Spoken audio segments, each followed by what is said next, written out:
Tra coloro che sono sospesi, il Veneto attende che il Consiglio di Stato si pronunci sulla data delle elezioni regionali e il dibattito ufficioso intanto si intensifica. Penso che sia nella norma che ci siano, diciamo, queste attività di assestamento, dopodiché penso che non sia una lesa maestà da parte della Lega chiedere il candidato presidente e tutto questo poi verrà discusso, immagino, dal segretario nazionale, dal segretario regionale, quindi da Salvini e da Stefani.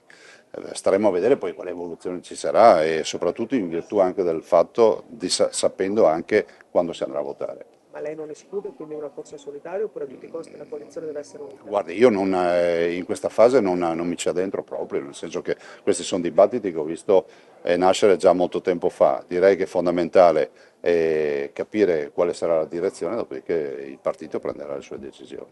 Ma avere un candidato della Lega, magari una squadra di assessori degli alleati, può essere un'idea oppure è un'idea che non piace?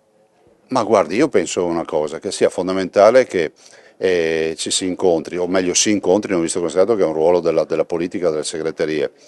Penso che sia altrettanto naturale che il nostro partito ambisca ad avere il candidato per le prossime elezioni ed è altrettanto vero che poi questo dibattito porterà a una soluzione inevitabile. Quale sarà la soluzione non ve lo so dire adesso, questo è poco ma sicuro. Parlando sempre di nomine, sono 4 i cardinali veneti al conclave. Questa è una domanda che mi è ricorrente in questi giorni. Io dico che il massimo rispetto è ossequioso nei confronti dei 138 cardinali che sceglieranno il nuovo Papa.